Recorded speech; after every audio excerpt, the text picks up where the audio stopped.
தேவன் அன்பாகவே இருக்கிறார். தேவன் அன்பாக இல்லை, அன்பாகவே இருக்கிறார். நான் சொல்லுகிறேன், தேவன் உங்கள் மேலே அன்பாகவே இருக்கிறார். மனிதன் எந்தவித காரியத்துக்கும் அடிமைப்பட்டு கிடக்க வேண்டும் என்று தேவனால் உருவாக்கப்பட்டவன் அல்ல.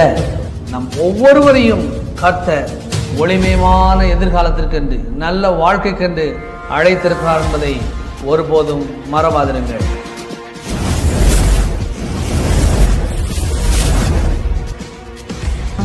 ஆதாமுக்கு என்ன செஞ்சார்னு உங்களுக்கு காண்பிக்க விரும்புகிறேன். திருப்புங்க சீக்கிரமாக.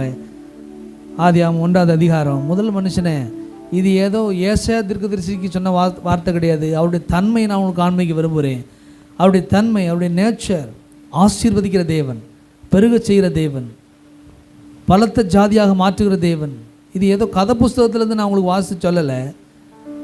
இது வானாதி வானங்களும் கொல்லாத இறைவன், வானத்தையும் பூமியும் படைத்தவர், பரிசுத்த தேவன், எதையும் எப்படியும் செய்ய வல்லவர். அவர் எழுதி கொடுத்த இந்த வேதத்திலிருந்து உங்களுக்கு வாஸ்து காமித்தேன்.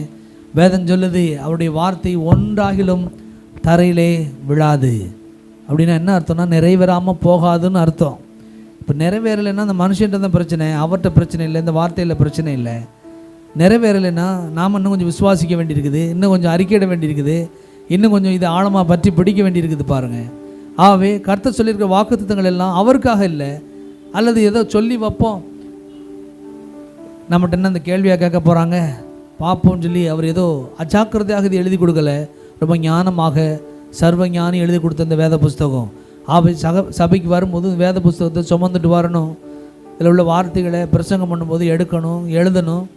காரணம், இது உங்களை வாழ வைக்கிற புஸ்தகம். இது பக்தி புஸ்தகம் மாத்திரம் இல்லை, வாழ வைக்கிற புஸ்தகம். இதில் ஜீவன் இருக்கிறது. கதை புஸ்தகத்தில் ஜீவன் இல்லை, ஜோக்கு எழுதி வச்சுருக்கிறான் புஸ்தகத்தில், அதில் ஜீவன் இல்லை. படிக்கிறாங்க மணிக்கணக்கில், ஒரு பிரயோஜனம் இல்லை. ஆனால் இந்த புஸ்தகத்தில் தியானமாக இருக்கிற மனுஷன் எல்லாவற்றிலையும் வாழ்ந்திருப்பான், செழித்திருப்பான், கொழுத்திருப்பான். ஆகவே முதல் மனிதனாகிய ஆதாமுக்கு எப்படிப்பட்ட ஒரு ஆசீர்வாதத்தை கொடுத்தார் வாசிக்க விரும்புகிறேன். ஆதியாகமம் 1 சீக்கிரமாக 1:22 மைக்கில் கூட வாசிங்க.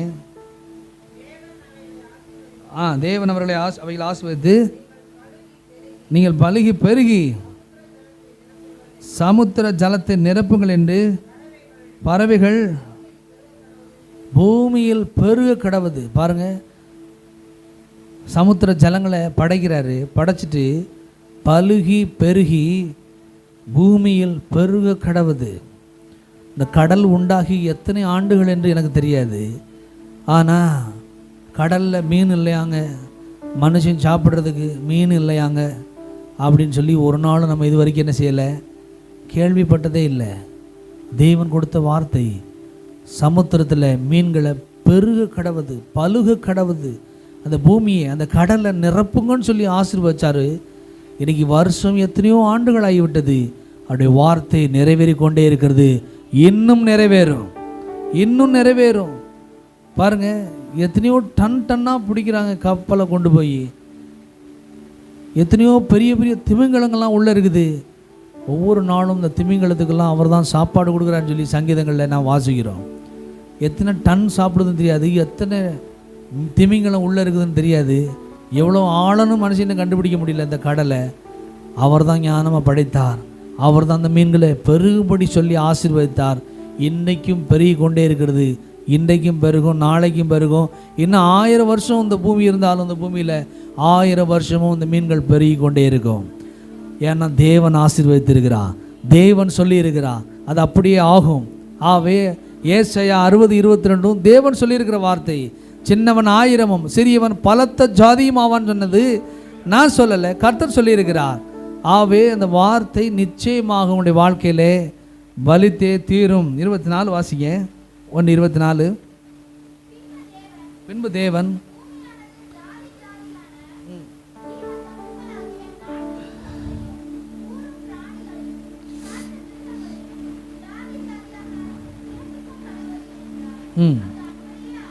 அப்படியே ஆயிற்று. பாருங்க, ஜாதி ஜாதியான ஜீவன் ஜந்துக்களாகிய நாட்டு மிருகங்கள், ஊரும் பிராணிகள், காட்டு மிருகங்கள் எல்லாவற்றையும் சொல்லி சொல்லி படைச்சு பெருக கடவுதுன்னு சொல்லாரு. காட்டில் பார்த்தீங்கன்னா விதவிதமான மிருகங்கள். மனுஷன் ஒரு சில மிருகங்களை கண்டுபிடிச்சிருக்கிறான், கண்டுபிடிக்கப்பட முடியாத எத்தனையோ உயிரினங்கள் காட்டுகளுக்குள்ளே வாழ்ந்து கொண்டு தான் இருக்குது. தேவன் அவைகளை பார்த்து கொண்டிருக்கிறார், அவைகளுக்கு ஆகாரத்தை கொடுக்கிறார், அவைகளை பாதுகாக்கிறார்.